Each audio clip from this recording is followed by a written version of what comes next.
Summer is here, so what do we need? We need a nice, refreshing summer dessert. And what better than to make a nice fruit cake? This is not like a typical fruit cake. This is a Bisquick dough with fruit on top and then Jello on top. So let's make it.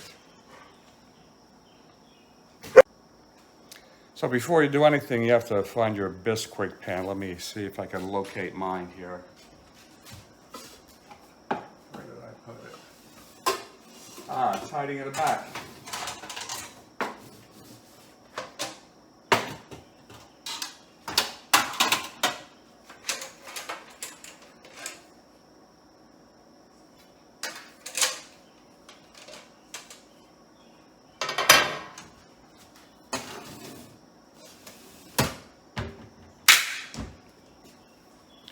I have several Bisquick pans. This is what they look like.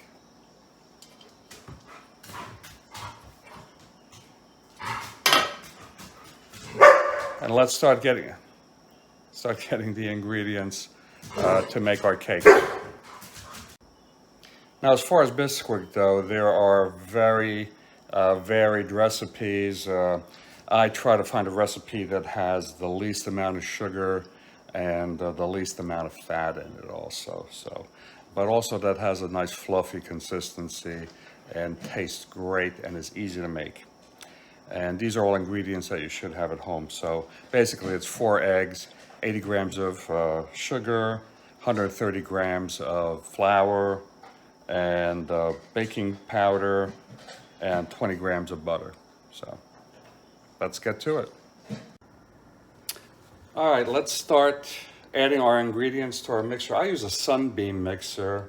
I have 2 KitchenAids, the big ones, the professional series, but the Sunbeam is so much easier to clean up and it does a very good mixing job. So let's put our heaters into the mixer. Always make sure you put the one with the plastic bottom up against the bowl.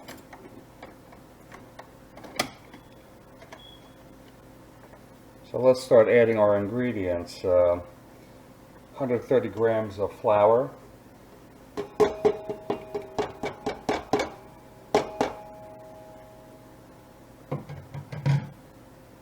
80 grams of sugar.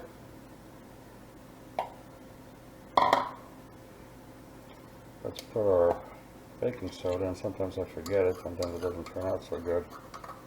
I use self-rising flour, so it does have some baking soda in it, but put in a 1.5 level teaspoons. And then our melted butter, 20 grams. And let's add our eggs.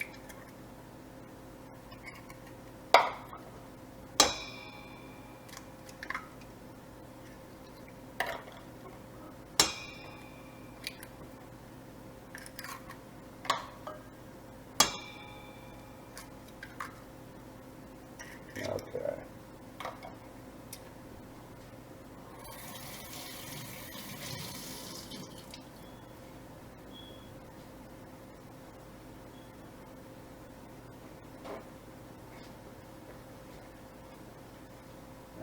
Let's mix it all up.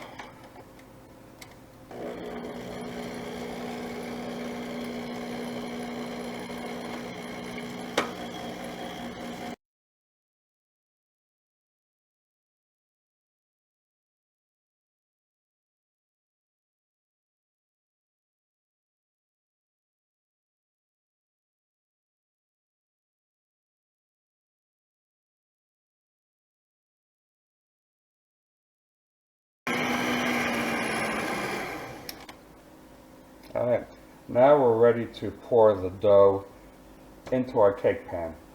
But first we have to prep the cake pan, so let me show you how to do that. I'm going to prep my baking pan.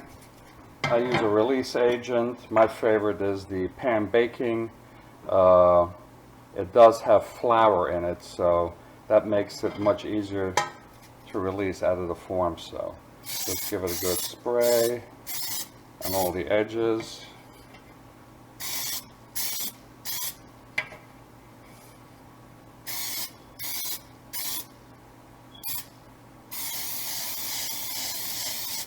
Okay.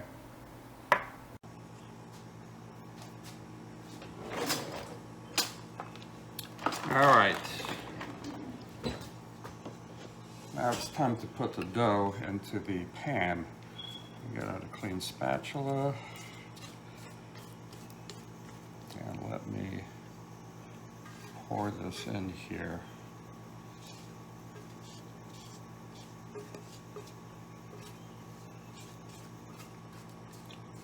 You want to scrape out every bit of this delicious goodness into this pan that you can get.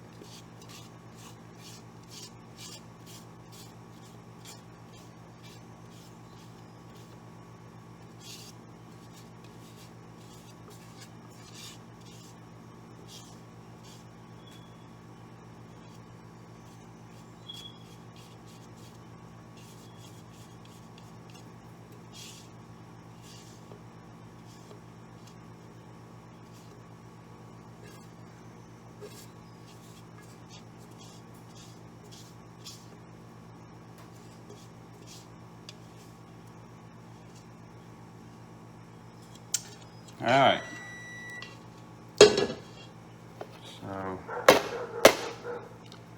it's good to tap down the pan, so this way it releases some of the air bubbles. And now let's put it in the oven. So to make my Jell-O, I use the easy method. I use an electric kettle to heat my water. I don't like to use the stovetop because it takes more than twice as long, and also it generates extra heat in the kitchen, which I really don't want in the summertime. So let's get the Jell-O done.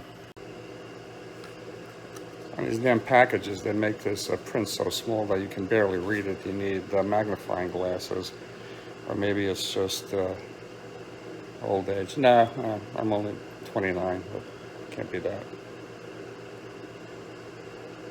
Okay, so 1 cup boiling water and 1 cup cold water.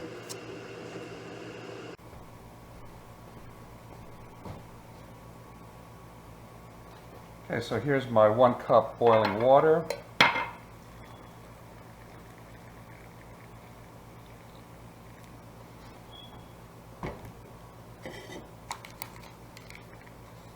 Throw that in the pot first. Turn the pot on just to keep the heat on.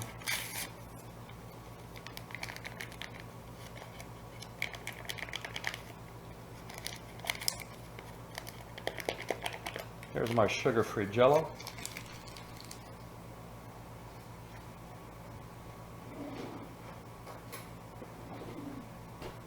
Have to stir it until it completely dissolves. Because if you put your cold water in, if it's not dissolved, then you may get lumps.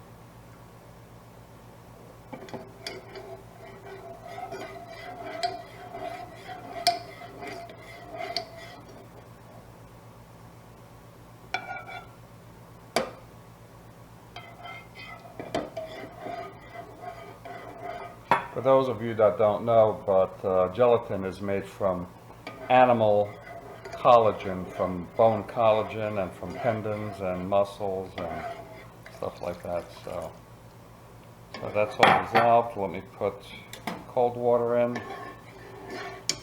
stir it.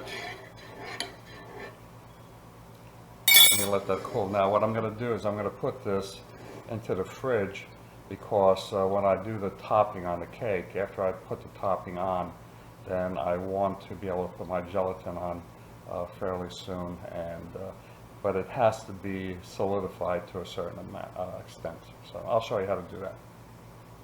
You see the cake, it's rising very nicely. So let's shut that and let it finish baking. So here's my cooling rack. It's good to have a couple of these at home.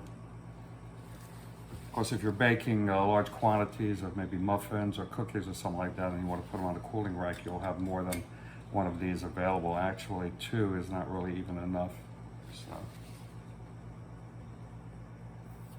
still too hot to handle, so let me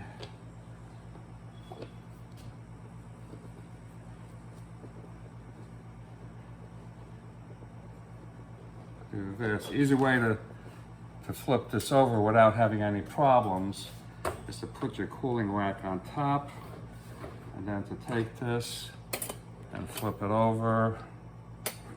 Make sure your legs are extended, and there you go.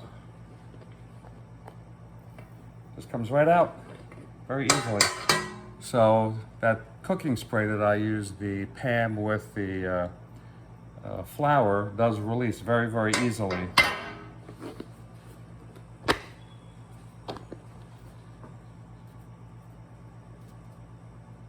So this is very nice. And let this cool off before we put our fruit on top of it.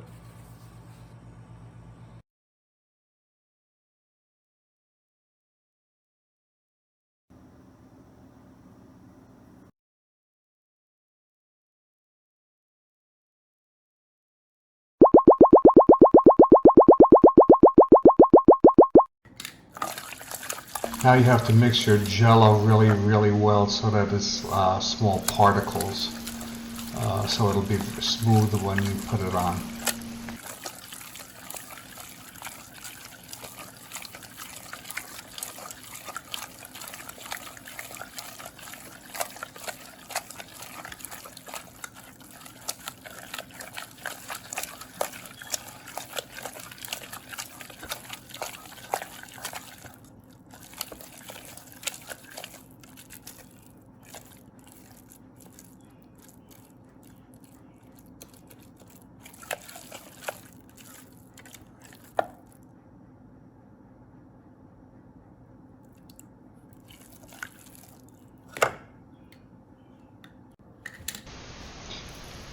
Now it's time to put on your Jell-O.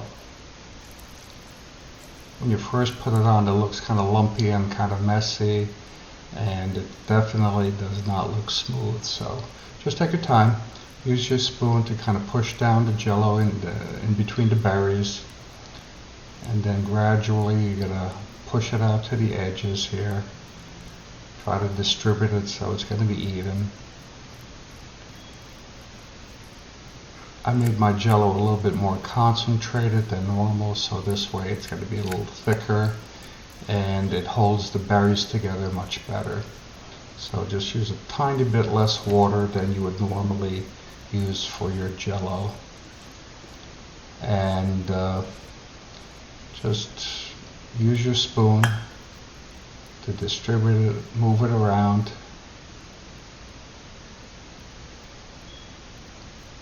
Use the tip of your spoon to work the Jell-O around the berries at the edge of the cake. If you get a little bit over, then just pull it back up with the tip of the spoon and just go slow, take your time. Make sure that the Jell-O is very firm before you mix it and put it on the cake, because if you put it on and it's going to be runny, you're going to have a big mess all over the cake. So just gradually keep working it in.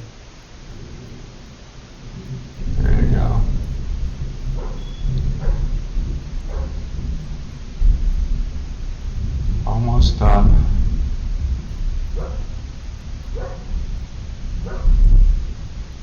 Fill in any kind of bald spots there with your Jello.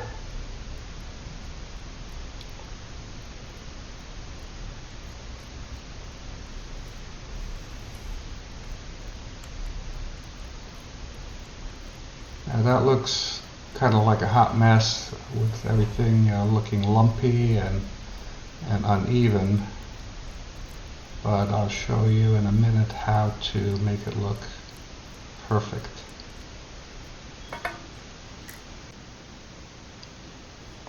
Now to make the Jello smooth on top, I use a hot spoon. That's a nice part about having a gas range. You can use a flame to heat your spoon up, whereas on electric, I don't know how you would do it. You'd probably have to dip it in boiling water and then smooth it over, but that might dilute some of the Jello. So just gradually work your way around. You want to do the top and then gradually the edges and smooth the edges, but not too much because you don't want it to melt and you don't want it to go running down your edges. So just keep the spoon fairly flat, work your way around, and you'll see how beautiful it'll look when you're done.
Now here's the finished product. It's been in the fridge for approximately 3 hours to set the Jello up nice and hard, and it's ready to eat, and it's nice and smooth and beautiful. Enjoy.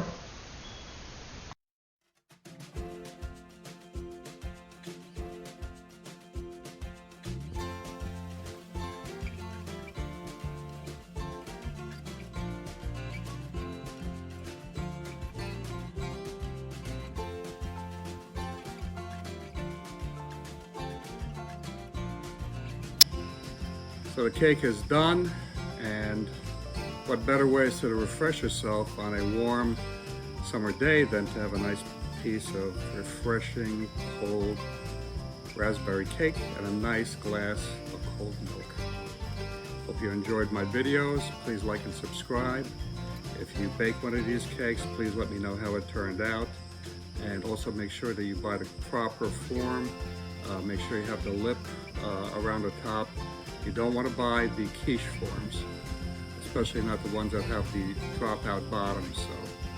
So enjoy the rest of your summer, and I'll be seeing you soon.